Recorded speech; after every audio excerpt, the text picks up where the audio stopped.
A very good morning to all. आज हम discuss करेंगे ऑब्जर्वेशन मेथड। मनोविज्ञान के क्षेत्र में बहुत ही अहम विधि इसको माना गया है। Observation basically is an unbiased conscious selective process to study the behaviour. Selective process mean बहुत सारे बिहेवियर में से किसी एक बिहेवियर को सिलेक्ट कर लिया जाता है, चुनाव उसका कर लिया जाता है, फिर उसको चेतन रूप से कॉन्शियसली बगैर किसी पक्षपात के अनबायस्ड होकर के स्टडी किया जाता है। वैसे तो साइकोलॉजी के फील्ड में जो सबसे पहला मेथड रहा वो था अंतःनिरीक्षण विधि, जिसके माध्यम से चेतन मन को स्टडी किया गया। उसके बाद जो दूसरा मेथड आया वो था ड्रीम एनालिसिस मेथड, जिसमें सिगमंड फ्रॉइड ने ड्रीम का एनालिसिस करके अचेतन मन को, अनकॉन्शियस माइंड को स्टडी करने का प्रयास किया और उसमें वो सफल भी रहे। लेकिन जैसे जैसे साइकोलॉजी का सब्जेक्ट मैटर माइंड से शिफ्ट होकर के बिहेवियर तक आया, तो उस टाइम जेबी वाटसन ने कहा कि बिहेवियर को अगर स्टडी करना है तो उसके लिए ऑब्जर्वेशन मेथड सबसे इम्पोर्टेंट है, और उस पर उन्होंने ज़्यादा स्ट्रेस दिया। व्यवहारवाद उस समय नया दृष्टिकोण था, या यूं कह लीजिए एक प्रकार से रैपिड रिएक्शन था, तीव्र प्रतिक्रिया थी संरचनावाद और अंतःनिरीक्षण विधि के प्रति। इस मेथड की कुछ विशेषताएं हैं जिनका जिक्र करना भी लाजमी है। This method study the organism behaviour objectively. यह मेथड बिहेवियर का अध्ययन निष्पक्ष रूप से करता है। This method study external behaviour as well as estimate the internal mental process और mental status.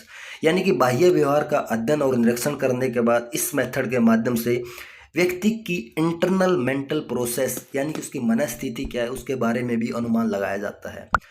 Micro and purposeful study इसमें किया जाता है। कोई उद्देश्य लेकर के किसी बिहेवियर को पहले से डिफाइन करके जो स्टडी करना है उसका डीप यानी कि सूक्ष्म स्टडी, सूक्ष्म निरीक्षण इसमें किया जाता है।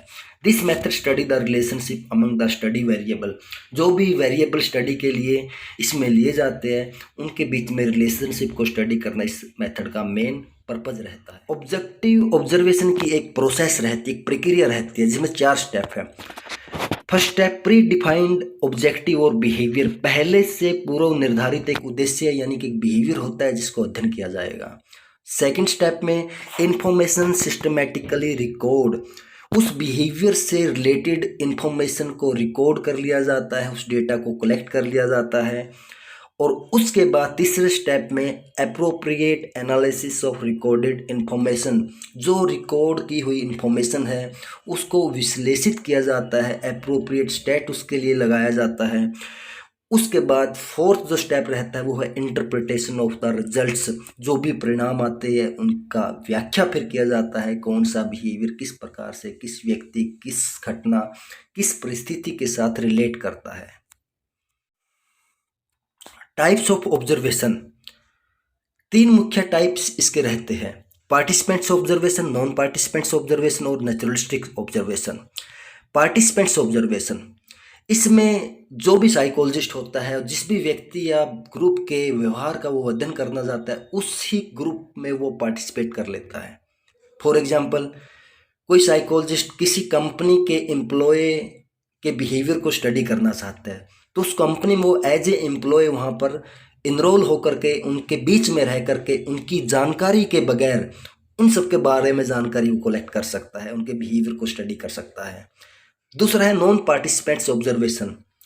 नॉन पार्टिसिपेंट्स ऑब्जर्वेशन ये अक्सर शैक्षणिक इंस्टीट्यूट में देखा जाता है कि टीचर्स जो पता है स्टूडेंट्स को कि उनको ऑब्जर्व करने लग रहे हैं, यानी कि इसमें पार्टिसिपेंट्स को पता होता है, सब्जेक्ट्स को पता होता है कि उनके बिहेवियर का अध्ययन किया जा रहा है, उनको ऑब्जर्व किया जा रहा है, तो नॉन पार्टिसिपेंट्स ऑब्जर्वेशन। इस वजह से ऑब्जर्वर का इफेक्ट उनके बिहेवियर पर जाने अनजाने आ ही जाता है। थर्ड है नेचुरलिस्टिक ऑब्जर्वेशन या सिस्टमेटिक ऑब्जर्वेशन या फील्ड स्टडी भी इसको बोला जाता है, जिसको नेचुरल सिचुएशन में यानी कि सिचुएशन के साथ कोई छेड़छाड़ नहीं की जाती, ऐसी परिस्थिति में बिल्कुल नेचुरल वे से बिहेवियर को स्टडी किया जाता है, उसको ऑब्जर्व किया जाता है। फॉर एग्जांपल, किसी छोटे से बच्चे का बिहेवियर अगर हमें स्टडी करना हो या बहुत सारे बच्चों का बिहेवियर स्टडी करना चाहता हो कोई भी साइकोलॉजिस्ट, तो वो एक कमरे में या कहीं पर भी नेचुरल जहाँ पर वो खेल रहे हैं ऑलरेडी वहाँ पर कुछ खिलौने डाल देता है और उनके बिहेवियर को ऑब्जर्व कर सकता है। अगर वो सामने रहेगा तो उसका असर उनके बिहेवियर पे आएगा, वो छुप करके हिडन रूप से वन वे मिरर के माध्यम से भी एक प्रकार से कह लीजिए स्टडी कर सकता है, जिससे उसको आइडिया आ जाएगा कि कौन सा बच्चा किस प्रकार से बिहेव कर रहा है, कौन सा बच्चा एक दूसरे की हेल्प कर रहा है, कौन सा बच्चा एक दूसरे को मार रहा है, खिलौनों को तोड़ रहा है, या किस प्रकार से एक बच्चा दूसरे बच्चे को डोमिनेट कर रहा है। यानी कि उनका नेचर बेसिकली क्या रहेगा, ये आइडिया, ये अनुमान या ये विश्लेषण उस ऑब्जर्वेशन के आधार पर निकाला जा सकता है। जोन्स एंड जोन्स ने 1928 में एक स्टडी किया था और उन्होंने बताया था जो फियर इमोशन है, अपना जो भय का जो एक इमोशन है, वो सीखा हुआ है, न कि जन्मजात है। कैसे उन्होंने स्टडी किया, उसके लिए उन्होंने 2 ग्रुप लिए। 15 बच्चे उन्होंने लिए पहले ग्रुप में, 15 से 21 साल उनकी एज थी। सेकंड ग्रुप में 90 कॉलेज स्टूडेंट्स को उन्होंने लिया और सिचुएशन क्या क्रिएट किया कि उन्होंने स्नेक से एक्सपोजर करवाया, यानी कि दोनों परिस्थितियों में दोनों ग्रुप में एक स्नेक को छोड़ दिया जो विष रहित था, हानिकारक नहीं था, मारने वाला नहीं था, लेकिन देखना वो फियर चाहते थे कि कौन सा ग्रुप ज़्यादा डरेगा। तो उसने पाया कि जो 15 चिल्ड्रंस थे जिनकी एज बहुत ही कम थी, उनमें से सिर्फ 2 ही बच्चे उस स्नेक की वजह से डरे, और जो 90 कॉलेज स्टूडेंट का ग्रुप था उनमें से मैक्सिमम यानी 60 स्टूडेंट्स जो है उस स्नेक की वजह से डरते हुए पाए गए। यानी कि इसके माध्यम से जो रिजल्ट है उसकी व्याख्या यही की जा सकती है कि जो छोटे बच्चे थे उन्होंने अभी तक सीखा नहीं था फियर के इमोशन को, जो दूसरे वाले बड़े स्टूडेंट थे, कॉलेज के विद्यार्थी थे, उन्होंने उसको सीख लिया था और उससे डरना उन्होंने शुरू कर दिया। Merits of this method is applicable for all age group, सभी एज के व्यक्तियों के लिए यह अप्लीकेबल है। जैसे अंतःनिरीक्षण विधि को हम जानवरों के लिए या बच्चों के लिए अप्लीकेबल नहीं मान सकते, लेकिन ये मेथड सबके लिए अप्लीकेबल है। This method study individual as well as group और क्राउड बिहेवियर, इंडिविजुअल को भी और एक क्राउड बिहेवियर को भी स्टडी कर सकता है। In this method statistical analysis of the data is possible, जो स्टैटिस्टिकल एनालिसिस के लिए डेटा यहाँ पे कलेक्ट किया जाता है, यानी कि जो डेटा यहाँ पर रिकॉर्ड किया जाएगा, कलेक्ट किया जाएगा, उसको फ्रीक्वेंसी में परसेंटेज में कन्वर्ट करके स्टेट के माने जा सकते हैं, उनको व्याख्या दी जा सकती है। This method is objective and valid, क्योंकि भिन्न भिन्न परिस्थितियों में किसी एक व्यक्ति के बिहेवियर को इसमें स्टडी किया जाता है और साथ ही साथ डिफरेंट ऑब्जर्वर, एक से ज़्यादा ऑब्जर्वर भी इसमें साइकोलॉजिस्ट में इनमें इन्वॉल्व किए जाते हैं ताकि किसी प्रकार का पक्षपात ना हो। इस method results generalization is possible, जो भी रिजल्ट आते हैं किसी भी ग्रुप के, किसी भी व्यक्ति के, उनको जनरलाइज किया जा सकता है, क्योंकि एक नेचुरल सिचुएशन में और बहुत सारे ग्रुप के ऊपर अप्लाई किया जाता है। डीमेरिट्स ऑफ दिस मेथड, कुछ अवगुण भी रहते हैं, जहाँ गुण रहते हैं वहाँ कुछ अवगुण आने की संभावना भी रहती है, कुछ कमियां भी रहती है हर एक व्यक्ति में, हर एक मेथड में। ऑब्जर्वर बायस, जो भी साइकोलॉजिस्ट है उसका अपनी सब्जेक्टिविटी, उसके अपने विचारों का असर उस पर आ सकता है। फॉर एग्जांपल कोई साइकोलॉजिस्ट महिलाओं के बिहेवियर को अगर स्टडी कर रहा है और उसको किसी महिला ने चीट किया है, तो हो सकता है कि वो सब्जेक्टिविटी, उसका अनुभव जो पहले रहा है, उसके ऑब्जर्वेशन को प्रभावित कर दे, जिसकी वजह से रिजल्ट खराब होने की संभावना रहती है।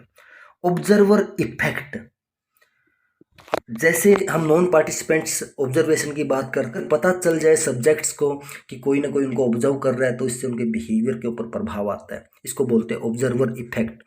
कल्चरल बायस, हम जिस भी कल्चर में रहते हैं उसके अकॉर्डिंग हमारे माइंड के भी नॉर्म सेट हो जाते हैं और उसी के अकॉर्डिंग हम दूसरों के बिहेवियर को स्टडी करते हैं, तो कल्चर का, अपनी संस्कृति का प्रभाव भी ऑब्जर्वेशन पर आता है। इंफॉर्मेशनल बायस, किसी भी प्रकार की सूचना जो हमारे द्वारा कलेक्ट की जाती है या साइकोलॉजिस्ट के द्वारा कलेक्ट की जाती है स्टडी के दौरान, ऑब्जर्वेशन के दौरान, उसमें किसी भी प्रकार की कमी या रिकॉल करने में कमी हमने देखा था, उसको हमने नोट डाउन करने में गलती रह गई है, या हमने कहीं ना कहीं गलती से गलत लिख दिया, तो वो इन्फॉर्मेशन, वो डेटा जो हमारे पास है उसमें भी किसी न किसी प्रकार का पक्षपात अगर आ जाता है, तो उससे भी हमारे रिजल्ट्स इसमें खराब होने की संभावना रहती है। Estimation about mental activities on the basis of observation is difficult, बहुत मुश्किल है किसी के बाह्य व्यवहार को देख करके, बाह्य जो उसके द्वारा एक्टिविटी की जा रही है उसको देख करके उसके मेंटल स्टेट के बारे में अनुमान लगाना, तो इसमें वो हम नहीं लगा पाते properly. Note explain cause and effect relationship, यानी कि किसी घटना का कारण एक्चुअल में वही रहा है। जैसे हमने जोन्स एंड जोन स्टडी के बारे में जिक्र किया था, एग्जांपल लिया था जो उन्होंने 1928 में किया, तो उसमें उन्होंने बताया था कि जो बच्चे हैं जो सांप की वजह से 2 ही डरे थे और जो कॉलेज के स्टूडेंट हैं बहुत सारे डर गए थे। लेकिन ज़रूरी तो नहीं कहा जा सकता कि वो सांप की वजह से ही डरे, हो सकता है कि वो उनके साइज बहुत ही बड़ा था सांप का, उसकी वजह से उनके दिमाग में डर आया हो। Some personal behaviours can't allowed for observation. बहुत सारे बिहेवियर बहुत ही पर्सनल होते हैं, उनको ऑब्जर्वेशन के माध्यम से स्टडी करना नहीं किया जा सकता या उनको अलाउ नहीं किया जाएगा स्टडी करने के लिए। For example sexual behaviour. तो ये था आज का हमारा टॉपिक जो हमने डिस्कस किया, ऑब्जर्वेशन मेथड। अगर किसी के मन में किसी भी प्रकार का कोई डाउट है तो कमेंट बॉक्स में लिख सकता है, कोशिश करेंगे उसको सॉर्ट आउट करने की। Thank you.